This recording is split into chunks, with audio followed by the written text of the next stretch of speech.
नमस्ते दोस्तों, स्वागत है आपका ग्रीन टीवी में। आप देख रहे हैं देश डायरी और मैं हूं साबिता ठाकुर।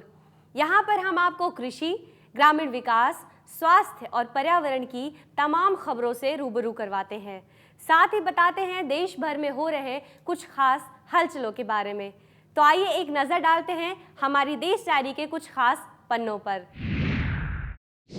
आज हम बात करेंगे राजस्थान और सिक्किम के कुछ आपसी सहयोग की, जानेंगे अरहर दाल की नई प्रजाति के बारे में, बताएंगे मध्य प्रदेश को मिलने वाले कृषि कर्मण अवार्ड के बारे में, समझेंगे ड्रैगन फ्रूट खेती की तकनीक को, साथ ही बताएंगे उत्तर प्रदेश सरकार की कुछ खास पहल के बारे में। सिक्किम देश का पहला पूर्ण जैविक राज्य बन चुका है। ऐसे में राज्य में दुग्ध उत्पादन और ऑलिव उत्पादन की खेती को बढ़ावा देने के लिए राजस्थान अपना सहयोग देने वाला है और वहीं राजस्थान सिक्किम से फूलों की खेती करने की तकनीक अपनाने वाला है। जैविक खेती के रूप में आगे बढ़ते सिक्किम को राजस्थान दूध उत्पादन बढ़ाने और ऑलिव की खेती करने की तकनीक में सहयोग देने वाला है। वहीं सिक्किम राजस्थान को फूलों की खेती करने की तकनीक बताने वाला है। ये जानकारी कृषि मंत्री प्रभुलाल सैनी ने दी है। उन्होंने बताया कि सिक्किम में दूध का उत्पादन बेहद कम होता है, जबकि राजस्थान में दूध उत्पादन पर कैपिटा 562 ग्राम है, जो कि राष्ट्रीय मानक 322 पर कैपिटा से काफी ज्यादा है। सिक्किम की गाय कदकाठी में भी छोटी होती हैं और दूध का उत्पादन भी बेहद कम होता है। वहाँ के अधिकारियों ने राजस्थान से दूध उत्पादन बढ़ाने की तकनीक और तौर तरीकों को जानने की इच्छा जताई है। इसी प्रकार वहाँ के कृषि विशेषज्ञ ऑलिव की खेती की तकनीक भी जानना चाहते हैं।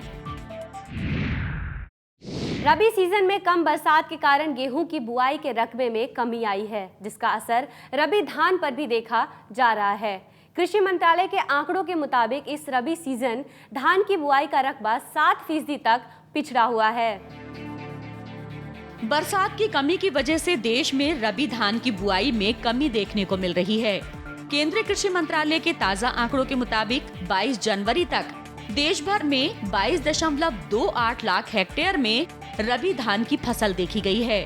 पिछले साल इस दौरान 23.99 लाख हेक्टेयर में रबी धान की फसल लग चुकी थी, यानी इस साल धान का रकबा 7% से ज्यादा पिछड़ा हुआ है। हालांकि पिछले 4 साल का औसत देखें तो इस साल रबी धान का रकबा काफी आगे है। कृषि मंत्रालय के मुताबिक साल 2014-15 के पूरे सीजन के दौरान देश में करीब 40 लाख हेक्टेयर में रबी धान की फसल लगी थी, जबकि साल 2013-14 के दौरान 44.88 लाख हेक्टेयर में बुआई हुई थी।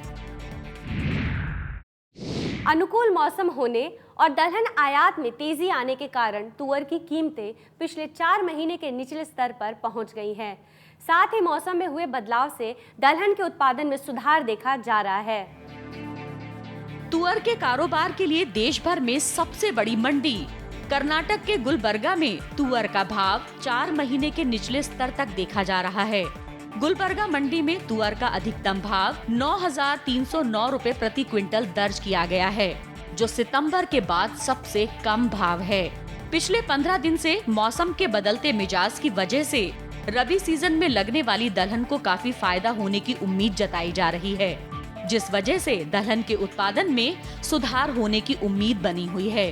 केंद्रीय कृषि मंत्रालय के मुताबिक इस साल 22 जनवरी तक देश भर में करीब 85.50 लाख हेक्टेयर में चने की बुआई दर्ज की गई है, जबकि पिछले साल भी इस दौरान करीब 85.70 लाख हेक्टेयर में चने की फसल लग चुकी थी।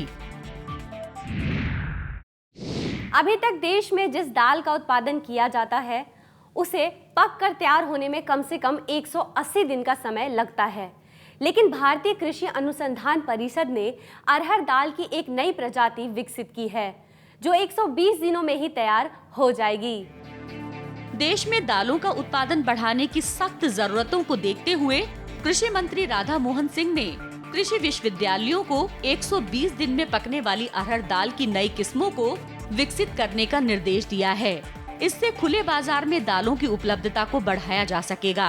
दालों के उत्पादन और खपत के मामले में भारत दुनिया का सबसे बड़ा देश है।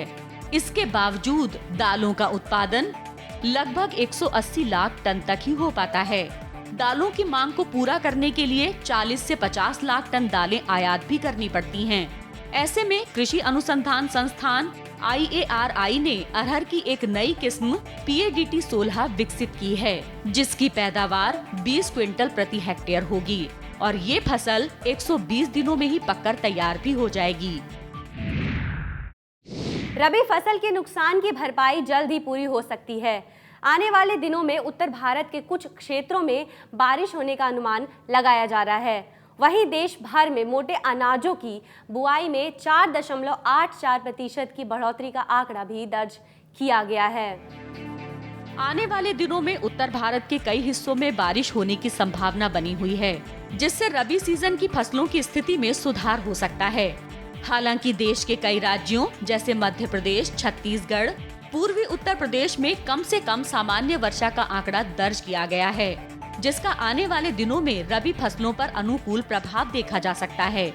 वहीं मोटे अनाजों में ज्वार, रागी जैसी फसलों का क्षेत्रफल पिछले साल के मुकाबले बढ़ने का अनुमान है। मौसमी तापमानों में हो रहे बदलावों के चलते केंद्रीय कृषि एवं किसान कल्याण मंत्री राधा मोहन सिंह ने मंत्रालय के अधिकारियों के साथ इसकी समीक्षा भी की है। राधा मोहन सिंह के अनुसार रबी मौसम में कुल बुआई का रकबा 22 जनवरी 2016 तक 589.59 लाख हेक्टेयर दर्ज किया गया है, जो कि पिछले साल समान अवधि तक 607.90 लाख हेक्टेयर से 2.95% कम है। मध्य प्रदेश को चौथी बार कृषि कर्मण अवार्ड दिया गया है। साल 2015 में मध्य प्रदेश ने गेहूं उत्पादक प्रमुख राज्य पंजाब को भी पीछे छोड़ दिया है। साथ ही मध्य प्रदेश देश का पहला राज्य है जिसे लगातार तीसरी बार कृषि कर्मण अवार्ड मिला है। मध्य प्रदेश ने गेहूं उत्पादन में पंजाब को पीछे छोड़ दिया है। मध्य प्रदेश में पिछले साल 1.84 करोड़ टन गेहूं का उत्पादन हुआ था, जबकि पंजाब में 1.71 करोड़ टन का उत्पादन हुआ। पहले स्थान पर उत्तर प्रदेश बना हुआ है। प्रारंभिक अनुमानों के हिसाब से साल 2014-15 में कृषि विकास दर 20% से ज्यादा रही है।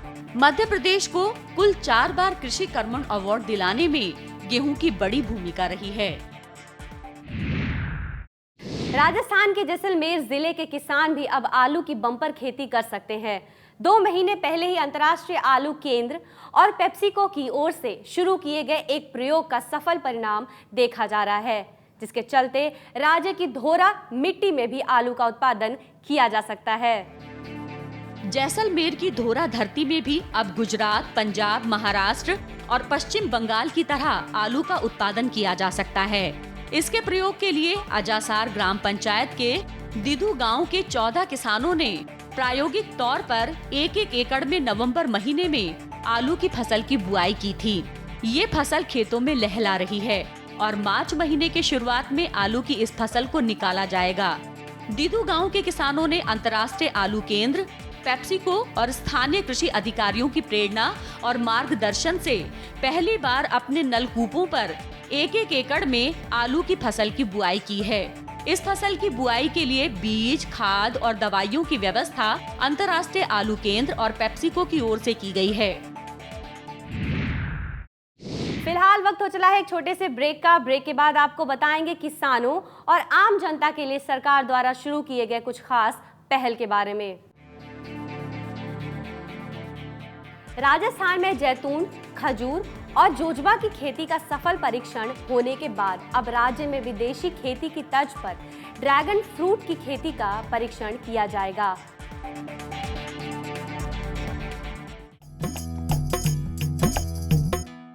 ब्रेक के बाद एक बार फिर से आप सभी का स्वागत है देश डायरी में। देश भर में उद्योगों का विकास तेजी से हो रहा है, लेकिन जहां विकास हो रहा है वहीं पर्यावरण को भारी नुकसान भी सहना पड़ रहा है। ऐसे में इन उद्योगों से प्रदूषण कम से कम हो, इसके लिए केंद्र सरकार ने चीनी उद्योगों के लिए कड़े नियमों को लागू कर दिया है। केंद्र सरकार ने देश भर के चीनी उद्योगों के लिए नए पर्यावरण नियमों को लागू किया है। इन नए नियमों का मुख्य उद्देश्य बढ़ रहे जल प्रदूषण को कम करना है। 14 जनवरी 2016 से पर्यावरण एवं वन जलवायु परिवर्तन मंत्रालय ने इन नियमों को लागू कर दिया है। इसके तहत गंदे पानी से जुड़े नियमों को और भी कड़ा कर दिया है। पहले इसकी सीमा 400 लीटर प्रति गन्ने की पेराई हुआ करती थी, जिसे अब 200 लीटर प्रति गन्ना की पेराई कर दी गई है। इस संशोधित नियमों से चीनी उद्योगों के कामकाज में सुधार तो होगा ही, साथ ही अपशिष्ट जल संरक्षण और प्रदूषण नियंत्रण प्रबंधन नियमों के जरिए गंदे पानी के उत्सर्जन में भी कमी आएगी। आप जो भी फल और सब्जी बाजार से खरीदते हैं वो आपको किसी बिचौलियों के जरिए ही मिल पाती है। इससे लोगों को ना ताज़ी सब्जी मिल पाती है और ना ही किसानों को अपने फसल का उचित दाम। लेकिन जल्द ही लोग किसानों से सीधे फल और सब्जी खरीद सकेंगे। महाराष्ट्र के उद्योग मंत्री सुभाष देसाई ने राज्य मंत्रिमंडल के समक्ष एक प्रस्ताव रखा है, जिसके तहत किसानों और उपभोक्ताओं के बीच सीधे कारोबार की अनुमति होगी। इसमें मध्य प्रदेश के तौर पर कृषि उत्पाद बाजार विपणन समिति की भूमिका नहीं होगी। इस प्रस्ताव पर अगले 2-3 माह में मंत्रिमंडल में चर्चा करके इसे लागू किया जाएगा, जिसके तहत किसी आवास समिति या किसी क्षेत्र के निवासी फल और सब्जी के लिए सीधे किसानों को ऑर्डर दे सकेंगे। इससे जहां उपभोक्ताओं को उचित कीमत पर ताज़ा सब्जियां मिल सकेंगी, वहीं किसानों को भी अपने उत्पाद का अच्छा मुनाफा मिल सकेगा। कंपोस्ट खाद सब्सिडी सरकार के लिए काफ़ी फायदेमंद साबित हो सकती है। जी हां, कंपोस्ट खाद का उत्पादन इस्तेमाल बढ़ने से यूरिया का इस्तेमाल घटेगा, जिससे सरकार को सब्सिडी कम करने में मदद मिलेगी। देश में करीब 4.5 करोड़ टन रासायनिक खाद का इस्तेमाल होता है। कंपोस्ट खाद बनाने की संभावित क्षमता 58 लाख टन है। ऐसे में अगर सब्सिडी देकर कंपोस्ट को बढ़ावा दिया जाए तो इससे यूरिया का इस्तेमाल काफी हद तक घटाया जा सकता है, जिससे सब्सिडी में बचत होगी। सरकार ने इससे पहले P&K खाद के लिए न्यूट्रिएंट बेस्ड सब्सिडी शुरू कर इस दिशा में कदम भी उठाए हैं। इसके साथ ही यूरिया सब्सिडी के दुरुपयोग को रोकने के लिए नीम कोटिंग शुरू की गई है। इससे सब्सिडी वाले यूरिया का औद्योगिक इस्तेमाल रोकने में मदद मिलेगी, जिससे सब्सिडी को कम किया जा सकेगा। राजस्थान के लवणीय और क्षारीय जैसी भूमि पर खेती करना बहुत ही मुश्किल होता है। इन स्थानों पर बारिश भी बहुत कम होती है। इसी परेशानी से राहत दिलाने के लिए केंद्रीय मृदा लवणता अनुसंधान संस्थान करनाल ने एक नया रास्ता ढूंढ निकाला है। राजस्थान का अधिकतर हिस्सा क्षारीय लवणीय भूमि से प्रभावित है, जिसमें उपज लेना काफी मुश्किल होता है। इसी समस्या से निजात दिलाने के लिए केंद्रीय मृदा लवणता अनुसंधान संस्थान करनाल ने रास्ता निकाल लिया है। इस संस्थान के वैज्ञानिकों ने लवणता रोधी बीज तैयार किए हैं। फिलहाल इस संस्थान ने गेहूं, सरसों, चना जैसी फसलों की 14 से अधिक किस्में विकसित कर ली हैं। इसके अलावा बागवानी के लिए नए तरीके भी निकाले हैं और किसानों को बीज उपलब्ध कराना भी शुरू कर दिया है। ये किस्म उन किसानों के लिए ज्यादा मददगार होगी जो मिट्टी सुधार के लिए अधिक पैसा खर्च नहीं कर पाते। गौरतलब है कि देश में करीब 67.3 लाख हेक्टेयर जमीन लवणता युक्त है।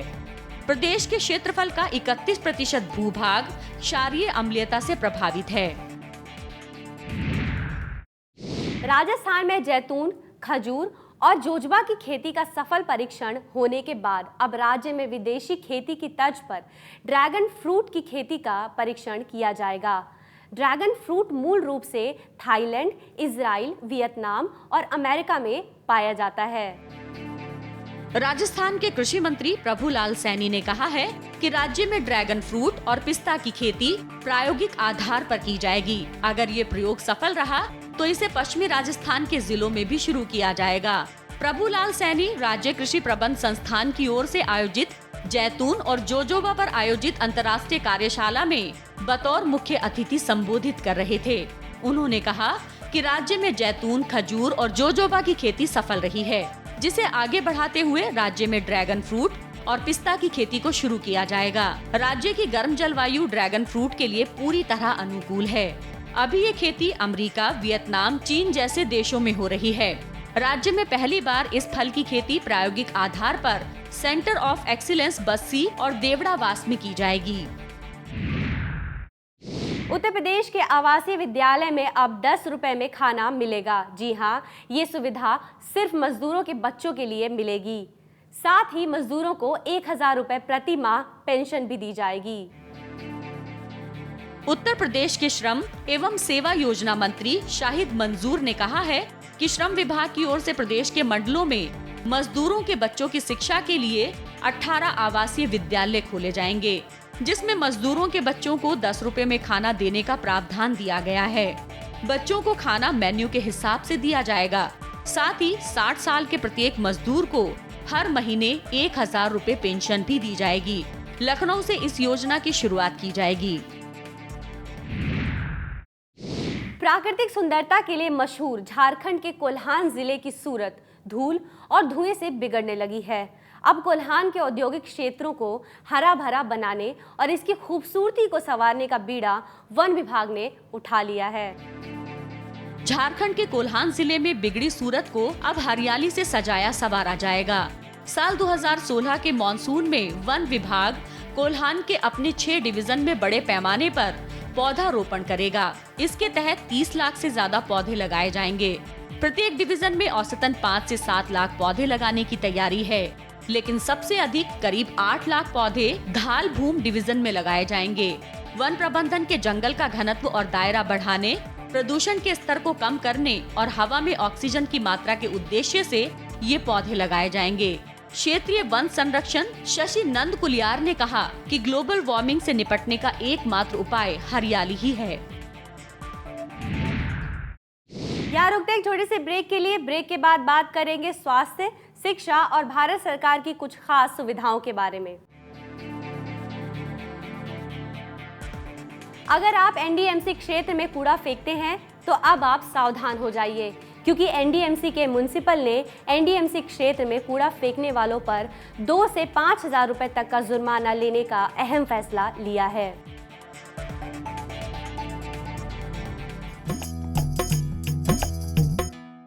ब्रेक के बाद एक बार फिर से आप सभी का स्वागत है देश डायरी में। कैबिनेट सरकार ने शहर के कचरे से बनने वाली खाद यानी सिटी कंपोस्ट को बढ़ावा देने की नीति को भी मंजूरी दे दी है। शहर के कचरे से बनने वाली ये खाद न सिर्फ मृदा को कार्बन और पोषण उपलब्ध कराएगी, बल्कि शहर को स्वच्छ रखने में भी मददगार साबित होगी। प्रधानमंत्री नरेंद्र मोदी की अध्यक्षता में केंद्रीय मंत्रिमंडल ने शहरी कचरे से बनने वाली खाद को बढ़ावा देने की नीति को मंजूरी दी है। इस नीति के अंतर्गत 1500 रुपए प्रति टन सिटी कंपोस्ट को बाजार की विकास सहायता का प्रावधान किया है, ताकि इसके उत्पादन और उपयोग में बढ़ोतरी की जा सके। बाजार विकास सहायता किसानों के लिए शहरी खाद के अधिकतम खुदरा मूल्य में कमी लाएगी। शहरी कचरे से बनने वाली खाद से कचरे को उपयोगी जैव उत्पादों में परिवर्तित किया जाएगा।